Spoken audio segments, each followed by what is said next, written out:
నమస్తే, welcome to Telugu రాజ్యం. ఇవాళ మనతో పాటు senior political analyst KS Prasad గారు ఉన్నారు. సార్తో మాట్లాడదాం. సార్ నమస్తే. నమస్తే అండి. తీరా సంవత్సరం కూడా అవ్వలేదు కూటమి పాలన అండ్ టీడీపీ అధికారాన్ని చేపట్టి, కానీ ఈలోపే ఎక్కడ పడితే అక్కడ అంటే వర్గపోరు విపరీతంగా కనిపిస్తుంది. అంటే వాటికి సంబంధించి కూడా నా దగ్గర డీటెయిల్స్ ఉన్నాయి సార్. ముఖ్యంగా పులివెందుల్లో ఇన్ఛార్జ్ మంత్రి సవిత సమక్షంలో వీళ్ళు పరస్పరం దాడులు చేసుకున్నారు, బీటెక్ రవి అండ్ రామ్ గోపాల్ రెడ్డి వర్గాలు.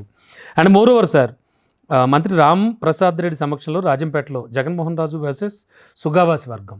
ఇలా చాలా పెద్ద లిస్టే ఉంది నా దగ్గర. అంటే 12 నెలలు కూడా, అంటే 1 year కూడా కాకముందే ఏమిటి అంతర్గత కుమ్ములాటలు, ఏమిటి సంఘర్షణలు. అయితే ఎందుకు ఈ ప్రశ్న అడగాల్సి వస్తుందంటే, గతంలో ఎప్పుడు కూడా ఈ స్థాయిలో జరగలేదు. టీడీపీ ప్రభుత్వ పాలనలో, టీడీపీ గవర్నమెంట్ ఏర్పడ్డాక గతంలో ఎప్పుడైనా సరే చూసుకుంటే ఏమిటి, వీటిని ఎలా అర్థం చేసుకోవాలి? ఇక్కడ 5 సంవత్సరాల అధికారం కోల్పోయిన తర్వాత మళ్ళీ అధికారంకి వచ్చిన వెంటనే వాళ్ళు ఏంటంటే ఈ టికెట్ల విషయంలో కూడా అసలు ఎవరు ఒప్పుకున్నా ఒప్పుకోకపోయినా ఒక లోకేష్ వర్గం, ఒక చంద్రబాబు నాయుడు గారి వర్గం కింద దాన్ని అభివర్ణించాలి ఇప్పుడు ప్రజెంట్ సినారియోలో. ఎందుకంటే వాళ్ళు ఎంత హైడ్ చేసినా అది హైడ్ కావట్లేదు. అవునండి.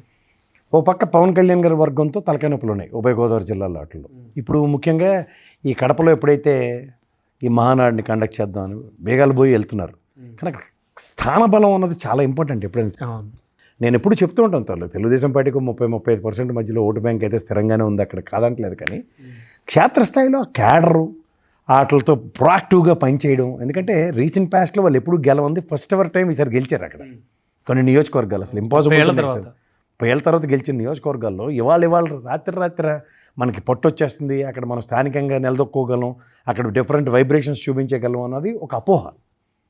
అంటే ప్రతి దగ్గర ఇప్పుడు మీరు సడన్గా ఇల్లు మారుతారు, రోజు ఎలా ఉంటుంది మీకు, ఇక్కడ కిరాణా కొట్టు ఎక్కడ ఉందండి, పాల బూత్ ఎక్కడ ఉందండి, లోకల్ ప్రాస్పెక్టివ్స్ అన్నీ మీరు ఎప్పటికప్పుడు అప్డేట్ చేసుకోవాల్సిందే కదా. కానీ ఎగ్జిస్టింగ్ యాజ్ ఇఫ్ అన్నట్టుగా మీరు నడుచుకుంటూ వెళ్ళిపోదాం అంటే ఉండదు. అండ్ పైపచ్చు స్థానికంగా సప్రెషన్కి గురైన వాళ్ళు ఇయర్స్ టుగెదర్. ఇప్పుడు ఉదాహరణకి పులివెందులో సతీష్ రెడ్డి గారు ఉన్నారు, ఆయన ఇప్పుడు పార్టీ మారారు. కాకుండా ఇప్పుడు సతీష్ రెడ్డి గారు కాకుండా ఇప్పుడు ఆవిడ గెలిచిన ఆవిడ ఇన్ఛార్జు. ఎందుకంటే డెకేడ్స్ టుగెదర్ వాళ్ళు రాజశేఖర రెడ్డి గారితో జగన్మోహన్ రెడ్డి గారితో యుద్ధాలు చేసి వాళ్ళు ఓటమిలు చూసి సడన్గా వీళ్ళు గెలిచిన వెంటనే ఏ మొక్కలు లేని దగ్గర ఆమదం వృక్షం మహావృక్షం అన్నట్టు వీళ్ళు మహావృక్షం ప్రతిభలన్నీ వీళ్ళు చూపిస్తుంటే ఇది గాలివాటం అన్నది లోకల్ వాళ్ళకి తెలుస్తుంది కదా. పైకి కనబడవచ్చు వాళ్ళు ఎమ్మెల్యే గెలిచారు, నేను కాంట్రడిక్ట్ చేయట్లేదు, గెలిచారు సంతోషం.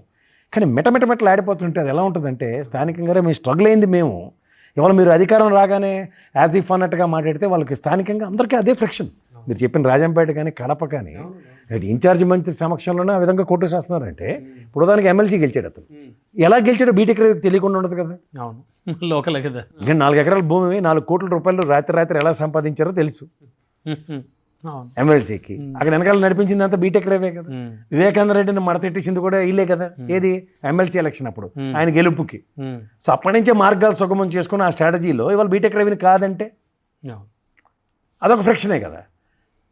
నెక్స్ట్ ఇక్కడ ఎంత కాదన్నా సతీష్ రెడ్డి లేకపోవచ్చు, కానీ సతీష్ రెడ్డి రీప్లేస్మెంట్ ఘనం అంతా అయితే వెళ్ళిపోదు కదా. ఏంది మీకేం తెలుసే, ఎన్ని చెప్పలు పడ్డాం, ఇవాళ వచ్చి రాత్రి మీరు మన ఎత్తుకొస్తానంటే. తర్వాత అక్కడ చెంగల్రెడ్డి గారు ఎవరు ఉన్నారు, ఆయన పెద్ద ఆయన ఎప్పుడు బాబు గారి దగ్గర నుంచి రాజకీయం చేస్తాను ఆయన రాజంపేట పరిసర ప్రాంతంలో. ఇప్పుడు ఆయనకంటూ ఓ లెగసీ ఉంటుంది కదా. ఇప్పుడు ఆయన కాదని ఇప్పుడు ఆడ్ సర్కమ్స్టాన్సెస్ అన్నీ వాళ్ళు ఎదుర్కొని వచ్చారు సార్. సడన్గా గెలిపోన్న దాంతో ముడిపెట్టేసి సరే మేమే వాళ్ళ నుంచి తీసుమారకాలం మీతో కాలేదు మేము అనగానే ఆ లోపల ఎలా ఉంటుంది ఆ ఫ్రిక్షన్. ఇది గాలివాటం అని వాళ్ళకి బాగా తెలుసు. ఒక వేవ్ వచ్చింది, ఆ వేవ్లో కొట్టుకొచ్చారు. ఆ వేవ్ కొట్టుకొచ్చిన తర్వాత ఇంకా అతిరథ మహారథులు మమ్మల్ని మించిన వాళ్ళు లేరంటే వాళ్ళకి మంట ఎక్కిపోదు. అదే అక్కడ స్థానికంగా జరుగుతుంది. అండ్ ముఖ్యంగా ఈ మహానాడుతో లోకలు బాగా బయటపడతాయి. అంటే స్థానికంగా నిలదొక్కుని ఉన్న ఇయర్స్ టుగెదర్ నాయకులందరినీ ఇవాళ కాదని కొత్త తరం వాళ్ళు డామినేషన్స్ ఎక్కడ సస్టైన్ అవ్వవు. అంటే మహానాడుకు సంబంధించి అంటున్నారు కాబట్టి నాకు డౌట్, అంటే చంద్రబాబు నాయుడు గారికి స్వతహాగా మనసులోంచి పుట్టిన కోరిక అనుకోవచ్చా మహానాడు కడప పులివెందుల నిర్వహిద్దామని? ఎవరైనా సజెషన్స్ ఏమైనా జరిగి ఉండొచ్చా? ఇది చంద్రబాబు నాయుడు గారిది అంటే మీరు సీనియర్ జర్నలిస్ట్ ఏంటి ఆ ప్రశ్న నన్ను అడగకూడదు. ఇది డెఫినెట్గా లోకేష్ గారి టీమే. ఇప్పుడు జగన్మోహన్ రెడ్డి గారి ఇలాకాలో మనం డామినేట్ చేసి చూపిద్దాం అన్నది ఎవరికి ఉంటుంది? ఇప్పుడు రాజశేఖర రెడ్డి గారి ఇలాకాలో నా ప్రతిభ నేను చూపిస్తానని చంద్రబాబు నాయుడు గారు ఎప్పుడూ మాట్లాడలే. సో ఇప్పుడు ముఖ్యమంత్రిగా ఉన్నప్పుడు కూడా ఎప్పుడు మాట్లాడలేదు. ఇప్పుడు కూడా ఉండదు ఆయనకి. ఉమేష్ చంద్ర లాంటి వాడు ఉండి కూడా ఆల్మోస్ట్ ఓడిపోయినంత పరిస్థితి వచ్చింది రాజశేఖర రెడ్డి గారికి, కానీ గెలిచారు, అది వేరే సంగతి. కానీ అలాంటి సర్కమ్స్టాన్సెస్లో కూడా ఎప్పుడు అడ్వాంటేజ్ తీసుకోవడానికి చంద్రబాబు నాయుడు గారు ప్రయత్నించలే. ఇది మీకు నాకు తెలియదు కాదు కదా, వీ హీన్ వాచింగ్ దిస్. కానీ ఇక్కడ out of the box all of a sudden అంటే ఆబ్వియస్లీ అది లోకేష్ గారి టీమే, అందులో ఇంకా సెకండ్ థర్డ్ అన్నది ఉండకూడదు అసలు. ప్లస్ సంగతి దేవుడికి మైనస్ అయ్యి కూర్చుంటుందేమో ఇప్పుడు. ఆబ్వియస్లీ సార్, ఇప్పుడు మీకు ఓడిపోయి ఉన్నారు వాళ్ళని, ఓడిపోయి ఉన్న వాళ్ళని అక్కడ ఇలాకాలో వెళ్ళి మహానాడు పెట్టి కెలికారు అనుకోండి, ఏమవుతుంది? భావవేశాలే కదా అక్కడ. ఇన్స్టెంట్ రియాక్టివ్ మోడ్ ఎలా ఉంటుంది తెలి ఎంత అవమానం మనం భరించాలా. ఇక్కడ రాజశేఖర రెడ్డి గారి దగ్గర నుంచి చూస్తున్నాం మనం, ఏ రోజు ఎంత తెలుగుదేశం వాళ్ళు వచ్చి మన ముందు ఎంత గెంతిన ఉదాంతాలు లేవు, అవి ఖచ్చితంగా లోపల ఉంటాయి కదా sir. And come back to వర్గపోరు సార్, అంటే కేవలం మనకి రాయలసీమలోనే కాదు, చాలా చాలా ప్లేసెస్లో కూడా అట్టుడికి పోతున్నారు తమ్ముళ్ళు అనే వార్తలు అయితే మనం అడపదడప చూస్తూనే ఉన్నాం. అంటే ఎన్నడూ లేనిది ఎందుకు ఈ విధంగాను, అంటే ఇది ఏం కోరుకుంటున్నారు వాళ్ళు ఫైనల్గా? ఇప్పుడు నేను చెప్తుంది ఆల్రెడీ అధికారంలో ఉన్నాం, ఇంకేమిటి లోటు? ఇప్పుడు అధికారం అదే చెప్తున్నాను. ఇప్పుడు నేను ఉన్నాం, మీరు చంద్రబాబు నాయుడు గారి తరఫున ఒక 4 దశాబ్దాలు బట్టి ఆయనతో పాటు తిరుగుతూ ఆయనతో గెలుపు ఓటములన్నీ చూస్తున్నాను వ్యక్తి. సడన్గా నన్ను మీకు నెత్తికి తీసుకొచ్చి వాళ్ళ నుంచి ఈడే మీకు లోకేష్ గారు ప్రతిష్ఠించిన నాయకుడు, మనకు కాబోయే తరానికి మీరు ఆగండి, ఈ అవతారం చూపిస్తాను అన్నారు అనుకోండి. సరే, మీరు మన పార్టీ చెత్తశుద్ధి 40 ఏళ్ళు బట్టి బాబు గారు కదా అని చెప్పి మీరు ఆగారు, ఆగి నన్ను గెలిపించారు. గెలగానే మీకు నెత్తికి కూర్చున్నాను అనుకోండి, అప్పుడు ఎలా ఉంటుంది మీకు? అన్ని చోట్ల జరుగుతుంది అదే, ఆబ్వియస్లీ జరుగుతుంది అదే. పెద్దవాళ్ళందరినీ కాదన్నప్పుడు ఇప్పుడు దానికి ఒక డిఫరెంట్ స్ట్రాటజీ కావాలి. అవును, ఇప్పుడు సెట్ ఆఫ్ 30-40 మంది ఉంటారు.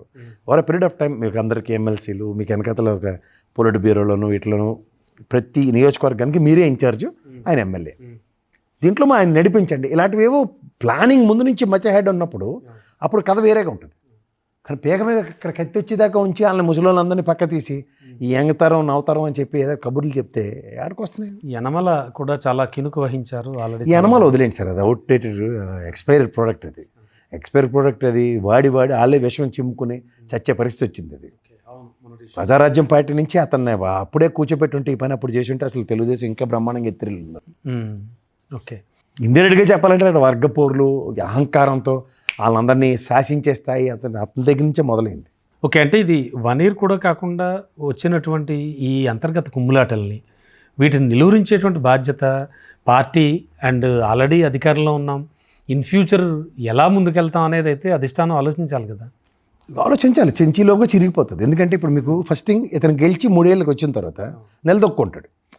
ఎత్తిపోతల పథకం వాళ్ళది.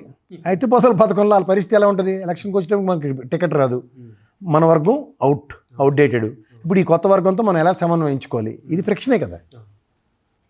ఇది ఎలక్షన్కి ఎలా లీడ్ అవుతుంది అంటే లోకల్గా అంత సమర్థవంతమైన నాయకులు లేకపోవడం కూడా ఒక పెద్ద మైనస్ అనుకోవచ్చా ఈ విషయంలో? సమర్థవంతమైన నాయకులు అంటే నేను కరోనా టైం నుంచి చెప్తుండేవాడిని.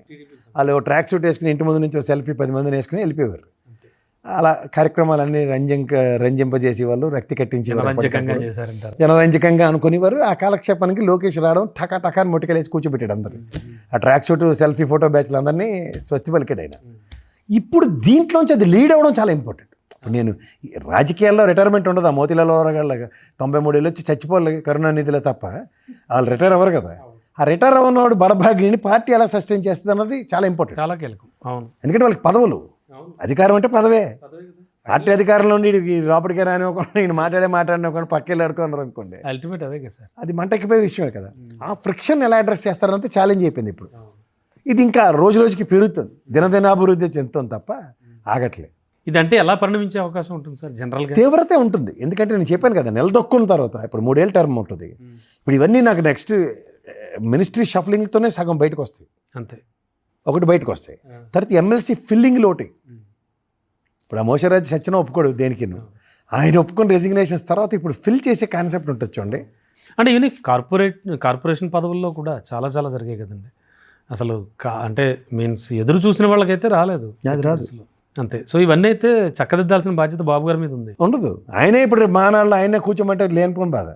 ఇప్పుడు నాకు తెలిసి శాశ్వత అధ్యక్షుడిగా కాకుండా ఇంకా మరి 3 టర్ములు దాటారని చెప్పి లోకేష్ గారు అన్నదానికి ఇప్పుడు ఆయన అధ్యక్షుడు కాదని లోకేష్ గారు అధ్యక్షుడు అయ్యారు అనుకోండి, ముసలి కొంప మూలిపోయినట్టే లెక్క. ఈ మహానాడు చాలా ఉధృతాలు సంతరించుకోపోతాయి, అంతే. మహానాడు అయితే మాత్రం సెన్సేషన్కి వేదిక కాబోతుంది ఈసారి మహానాడు గ్యారంటీగా. ఇప్పుడు ఎందుకంటే ఆయన లోకేష్ గారు if sticks to his guns, సీనియారిటీని ప్రయారిటైజేషన్లో ఫైనల్గా ఇదే అంటే ఈ అంతర్గత కుమ్ములాటలకు సంబంధించి ఇవి ఇంకా ఎక్కువే ఛాన్సే ఉందంటారా? ఏమైనా సద్దుమణిగే ఛాన్సులు ఇంకా 4 ఏళ్ళు మా అయితే 4 రోజులు ఇప్పుడు వర్మ గారిది ఉంది ఇష్యూ. ఆయన అయితే టెంట్ మార్చారు కదా, ఇంక చంద్రబాబు నాయుడు తేట కాదని జై లోకేష్ అంటుంటారు. అన్నప్పుడు ఏమవుతుంది, ఆల్టర్నేటివ్ మెకానిజం వాళ్ళు క్రియేట్ చేసుకుంటూ వెళ్తున్నారు అనుకోండి. ఈ పెద్దవాళ్ళందరూ ఆయనతో అలైన్ అవ్వాలి. పెద్దవాళ్ళు అలైన్ అవుతామన్నా గంటా శ్రీనివాసరావు అటు పరిస్థితి వచ్చింది అనుకోండి, నువ్వు అటు కాదు, అటు పెద్ద ఆయన సైడు కాదు, ఇటు నా సైడు కాదు అంటే నీ వయసు ఎటు కాండి వయసు కింద ఉంది. ఓకే, మా ఆనంద రామనాయుడు గారు నల్లగా జొత్తేసుకున్నా, మా నాన్నగారు కన్సిడరేషన్ వేరు, నీకు వచ్చిన కదా నా బ్యాచ్ కింద వేసారు, నేనైతే కన్సిడర్ చేయట్లే. ఇది చాలామంది ఉన్నారు కదా ఆ టైపు. ఇదేమైనా చూడాలంటే ఇప్పుడు ఇండస్ట్రీగా రామారెడ్డి గారికి ఆరోగ్యం పోలేకపోయినా వస్తున్నారు, ఇంట్లో జాగ్రత్తగా ఉండాలి, మీరు రెస్ట్ తీసుకోవాలంటే ఎత్తిపోతల పథకమే నాకు కనబడుతూ ఉంటుంది. ఎందుకంత కన్సర్న్? అది వాళ్ళు అర్థం చేసుకోవాలి. Right sir, thank you. Hello, Telugu రాజ్యం ఛానల్ చూస్తున్నారా? సామాజిక రాజకీయ జీవన చిత్రణే తెలుగు రాజ్యం. అతిశయోక్తులు అసత్యాలు ఉండవు. రాజకీయ కోణం కాదు, ప్రజా కోణమే కొలబద్ద. తెలుగు రాజ్యం వీక్షణ మీ ఉత్తమ అభిరుచికి నిదర్శనం.